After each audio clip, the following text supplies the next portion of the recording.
In this video, I'll talk about the physical properties of alcohols and ethers and what really difference is going to be when you look at an alcohol structure versus an ether. So recall, an ether would have an OH group where one side is just going to be having an R group, so something like CH3O and an H there, so that would be an alcohol. Or generically, I can go ahead and write this as RO and an H here. So this is going to be bent around the oxygen.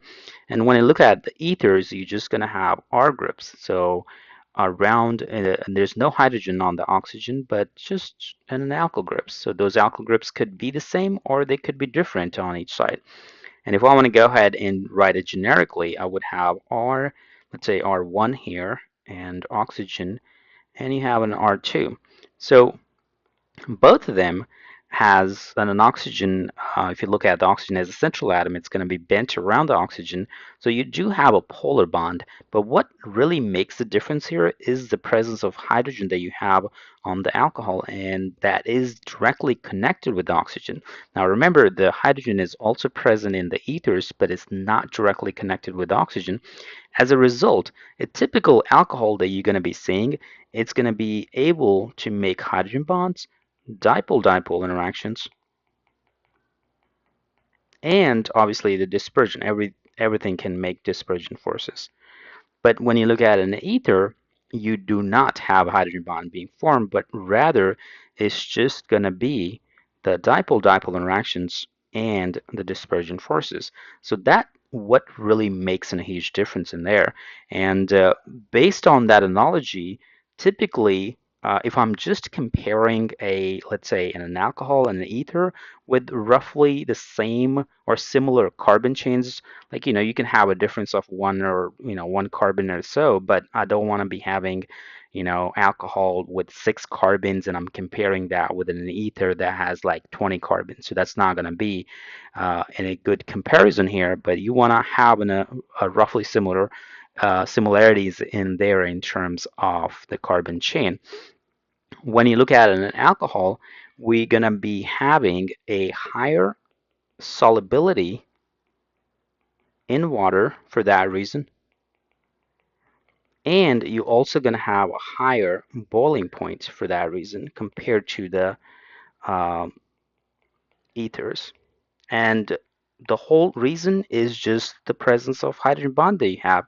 Remember, when you look at the solubility in the water, if you have a molecule that has a hydrogen bond donor, it's really going to be a good story. I mean, yes, you do have a hydrogen bond acceptor on the ethers, but having a donor makes a huge difference when it comes down to the solubility in the water.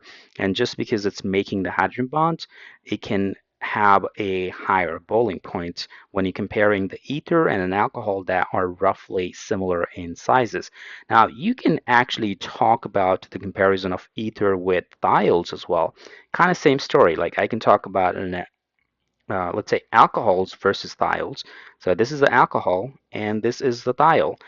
Very similar structure in terms of what they're going to have around the oxygen and the sulfur, because it's just going to be bent around them.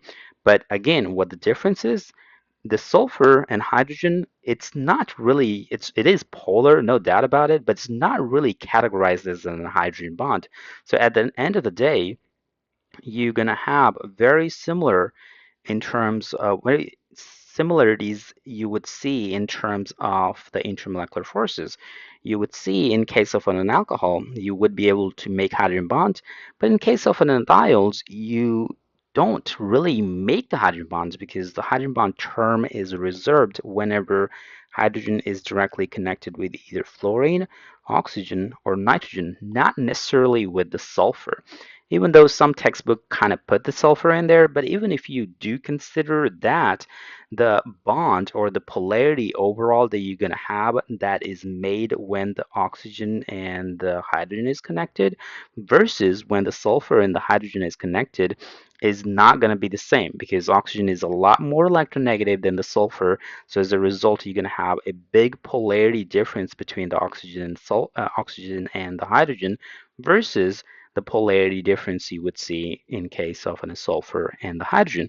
And for the same reason, if I'm comparing, let's say, an ethyl with with the alcohols, it would again have a higher solubility in the water and higher boiling point. And again, when you're comparing the alcohols and the thiols and even the other guys, you want to make sure you're comparing with roughly the same or similar sizes or similar structures. You don't want to be comparing two structures where one of them has only 3 carbons and the other one has 10 carbons. That's not really in a good comparison when you're just looking at the type of intermolecular forces.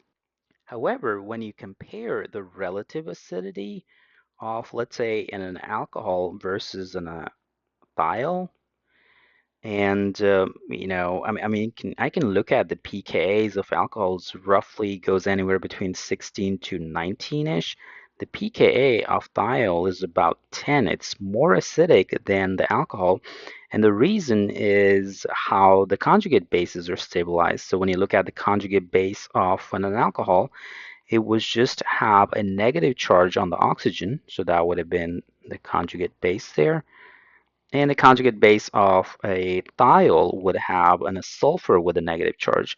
So you can, if you don't know the pKa's, you can use the atom effect here where you can be like, all right, both oxygen and the sulfur, they are in the same group. And when you comparing the atoms in the same groups, when it comes down to the conjugate bases, it's the size that really matters. So sulfur is actually bigger than oxygen, and as a result, sulfur can handle the negative charge or the electron cloud better than the oxygen. That makes the sulfur with a negative charge more stable than the oxygen with a negative charge. So this conjugate base is actually going to be more stable, and for that reason, the proton that is going to be on the thiol is going to be more acidic. But like I said, if you have the pKa table given, and if you can look at the pKa values, that's even better, so that you don't have to worry about comparing them. But if you don't have the pKa table and you need to compare them qualitatively, well, you got to use the RU effect. And in this particular case, it's just going to be the element or atom effect because the conjugate bases have different atoms with the negative charge.